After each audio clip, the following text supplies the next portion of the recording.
Well, here we are back again. Now we've got some understanding of what paradigms are. We know that if you know how to get to where you're going, you're probably going in the wrong direction. You're not going after what you want. See, the beautiful thing about goals is that it's a forever, never-ending experience. You're going on a journey. You're always going where you've never been. That's what life is about. Life is an exciting adventure. It should never be a bore. And it can be, but only if you follow the right rules. Now, I'm betting that you went and sat down again at the table and you picked up your dream and you've itemized it. I am so happy and grateful now that. Now that you've done that, there's a little internal war going to start going on. Because you see, the paradigm is there in your subconscious mind. It controls your vibration, therefore it controls your actions.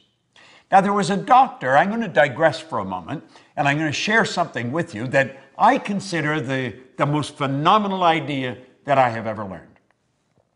I had been studying this material for a good 9 years, trying to figure out, why was I winning? I was winning, but I didn't know why.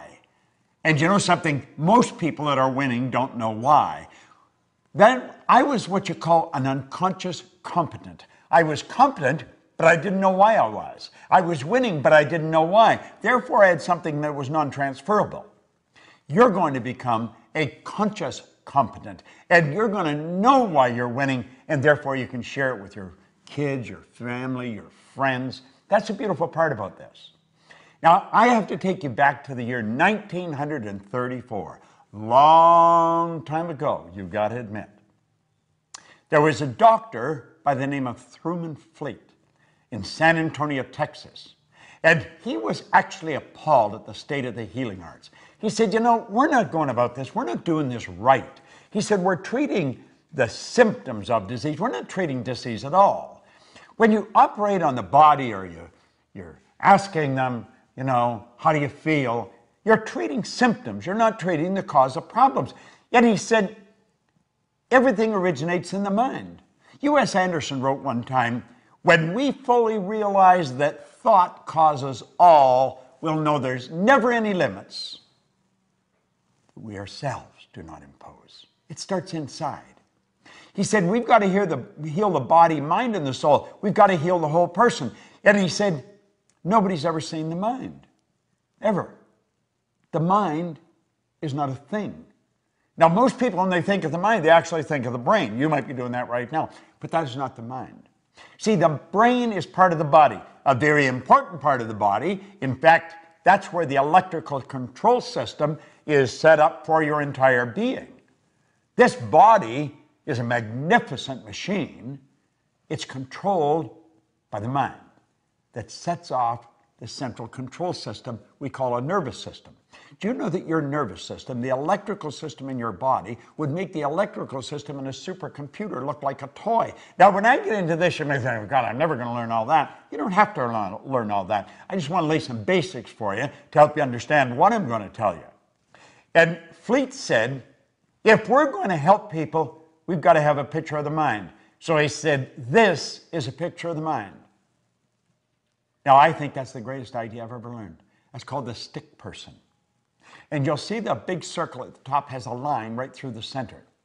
On the top half of the line is the conscious mind. And on the bottom half is the subconscious mind. Now, the subconscious mind and the conscious mind working together express themselves through that small circle on the bottom that we call the body. The body is the instrument of the mind. Before the body does something, it has to happen in the mind. We're working from a higher to a lower potential. There's a power flowing to and through us that has no limits. The only limit placed on the power is the limit that's placed on the form through which it's flowing. It's something like electricity. Look at a light bulb for a moment. That is not electricity. That's the expression of electricity. See, the only limit placed on electricity is the limit that's placed on the form through which it's flowing, namely the transformer or the bulb. If you want more light, put in a bigger bulb. Well, if we want more action, plug in a bigger idea. Now he said, this drawing represents the mind. The top half represents the conscious mind, the bottom half represents the subconscious mind, and the small circle represents the body. Now I'm going to take the conscious mind off for a minute. Now you just have the subconscious. That is how you arrived on the scene. Your subconscious mind was wide open. Your subconscious mind has no ability to reject anything. Whatever you turn over to it, it will accept. You see, as a little baby, you arrive on the scene like that. That's how language is learned. That's how you pick up all the idiosyncrasies of the people around you. Now, there was genetic conditioning prior to you arriving on the scene. That's why you look so much like your relatives. But then you arrive, you learn the language of the people that surround you. If there's 4 or 5 languages spoken around you, you learn all 4 or 5 languages. There's many places in the world where babies learn 4 or 5 languages before they even go to kindergarten. But as you start to get towards time to go to school, the psychic barrier starts to come up, and the conscious faculties begin to develop. And that's when you start thinking for yourself. But you see, what to think has already been programmed. See that X in the subconscious mind with a puffy little cloud around it? That's the paradigm. And of course, that puts the body in an X-type vibration. Now there's a power flowing into your consciousness. It never stops. And as the power flows in, you build ideas. And what kind of ideas do you build? X-type ideas. Why?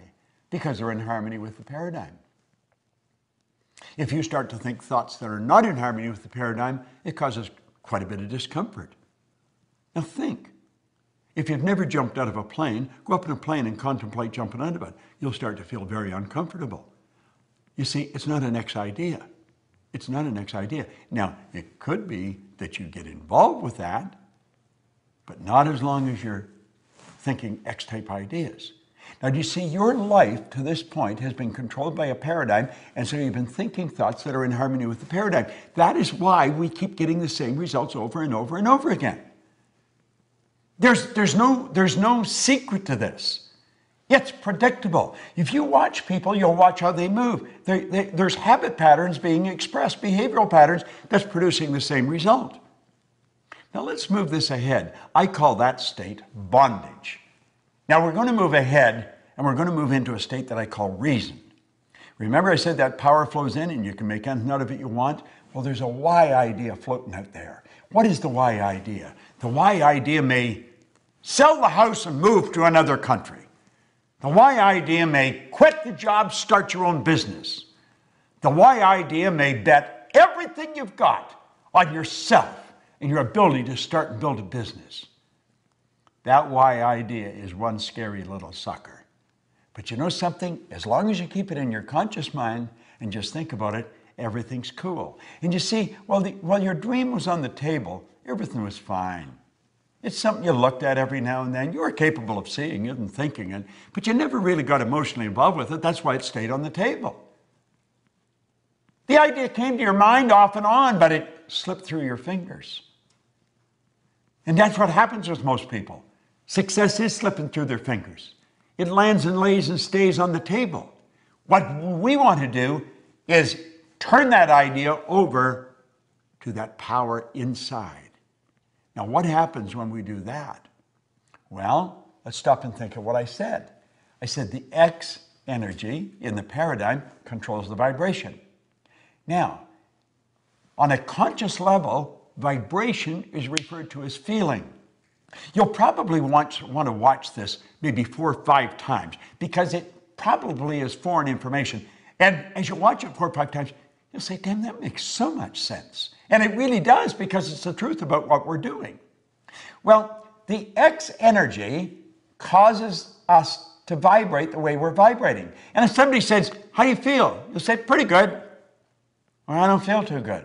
What you're really saying is, I'm in a great vibration or I'm not in a very good vibration. What happens when you're not in a very good vibration? You're emotionally involved in a negative idea. See, your subconscious is your emotional mind.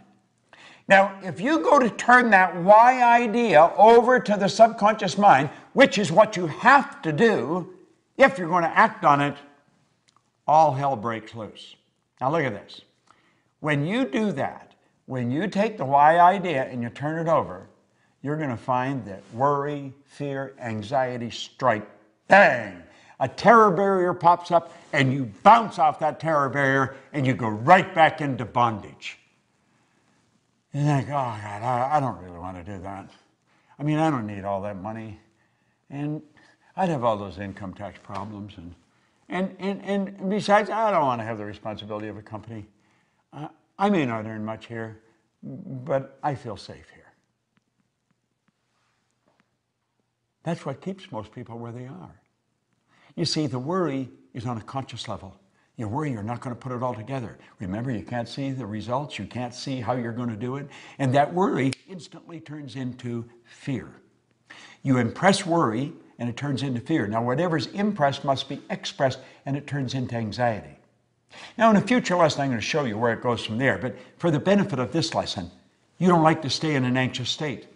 And a terror barrier bounces up, and you bounce right off the damn thing, and you go right back into bondage. Have you any idea how many people do that? Have you any idea how many people are doing it today that are just about a 9-iron away from where you're sitting? Your friends, your relatives, people that are absolutely brilliant, and you'll look and you'll say, you could do that without any trouble. You're so smart. We think they can, but we can't. Do you want to know something? You're every bit as smart. All the knowledge there ever was or ever will be is locked up within you. Now think about what I'm saying. All science and all theology, the only two sources of reference we've got to go to, tell us that we've got deep reservoirs of talent and ability within us. We're spiritual beings, and our spiritual DNA is perfect. There's perfection within us, and Spirit's always seeking expansion and fuller expression. There's something in you that wants to express itself in a greater way. There's something in you that wants you to reach, that wants you to stretch, that wants you to get out and do something. But that terror barrier, boom, every time you think of doing it, it scares the daylights out of you. See, the XY energy doesn't mix. It's opposing energy. It sets up a foreign vibration, and it causes a very uncomfortable feeling. I want you to think of this for a moment.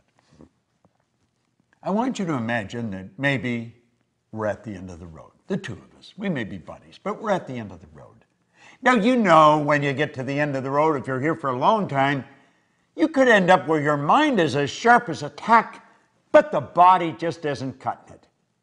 And they may have us tied in a wheelchair so we don't fall out, or in a crib bed, because there's no strength in the body. It's depleted, but our mind is sharp. So all we got to do is sit there. Wouldn't it be a terrible thing to reflect back on all those dreams we left on the table? Wouldn't it be a terrible thing to sit there and say, I wonder what would have happened if we had moved there? I wonder what would have happened if I had built that company. I wonder what would have happened, but I can't go back. If only I could go back and do it again. If I had known just how short life really is. If only. Wouldn't it be much better to sit there and relive all the big moves we made? Even the big losses would be exhilarating to relive them. Wouldn't it be wonderful to go back and relive the dreams that we conquered? Oh my goodness, I think that would be great. Well, you see, you've got a choice. And you can go crashing right through that terror barrier. Joseph Campbell said, the cave we fear to enter holds the treasure that we seek. Now, you see, you've got it within you to just say, I'm going for it. See, on the other side of the terror barrier is freedom. And you know that's what we seek? If you go to Washington, D.C. in the United States of America and go visit the Korean Wall, in honor of all the Americans that lost their life in Korea, you will see carved into granite, freedom is not free. You don't have to know how to get there, and you don't have to have a plan. Martin Luther King didn't have a plan. He said, I have a dream. You see what I'm saying? You just have to know the first step of action that's necessary. That's all you have to know. You got to have guts. And you know something? The more understanding you have, the more guts you will have.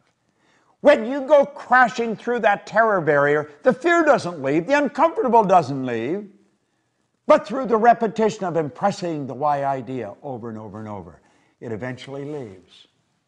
And you build a new paradigm. And then you start the same journey over, but you're starting it from a different place. Where you started here, now you're starting up here. And you've got all the experience. Personally, when I set a goal, if it doesn't scare the daylights out of me, I know it's no good.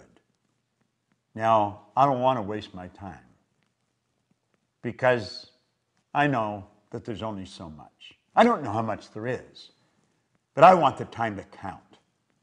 I want to know exactly what I'm doing. I want to know exactly where I'm going. And I want every day to be an exciting adventure. Now think, how do you really want to live? Do you want to leave those dreams on the table? Is that really what you want to do? Do you want to get to the end of the road and reflect and say, damn, if only I had known? Well, now you do know. Now, it doesn't matter if anybody else knows. I know, and you and I can become connected. You don't have to let your dreams slip through your fingers. You don't have to let them lay on the table. And you know the beautiful part about it is, neither do your friends or your relatives or your kids. Do you realize when you learn this, you've got something that's transferable that you can give to their children, and the breed will just improve to no end. No one in my family ever went to school. So when I was 15 or 16, they said, are you going? No, I'm out of here. That was accepted. That was part of the paradigm. I started to study this material before any of my children were born. I didn't ask them if they were going to go. I just changed one question. Where are you going to go? Do you know something? They all went to school. Isn't that strange? It's so strange. Now you may wonder whether your friends and relatives and neighbors are going to accept you. Probably not at first. They'll think you're a little crazy. But Edison's relatives thought that. The Wright brothers thought that. Hillary's brothers and sisters thought that. I went to dinner with my sister and her husband, and my wife's sister, and Gina, and her husband, on my birthday here just 2 or 3 weeks ago. And my sister and we're very loving, but we're not really close. She's very busy running a business and I am. My brother and I, he's in Southern California, I'm in Toronto. So although we stay in touch and we love each other, we don't spend a lot of time together. We're very busy reaching our own goals. And Helen said, Al and I sat in Florida and we talked about you. And we talked about the change that's taken place in our family since you picked up Think and Grow Rich.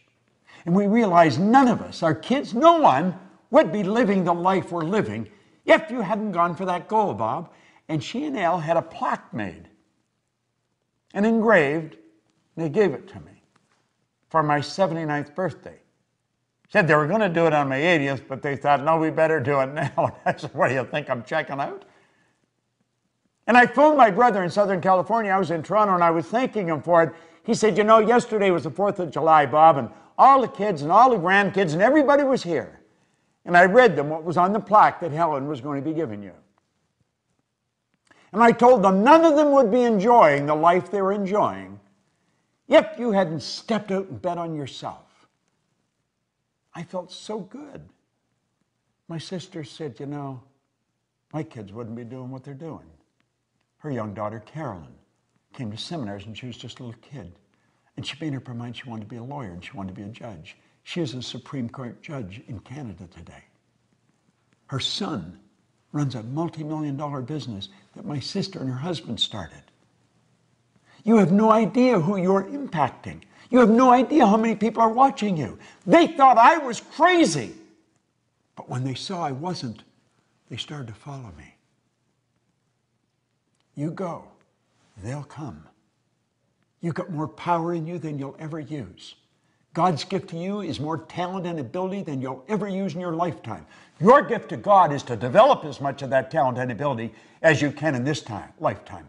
Never let the terror barrier stop you. You go up against it and you crash right through it.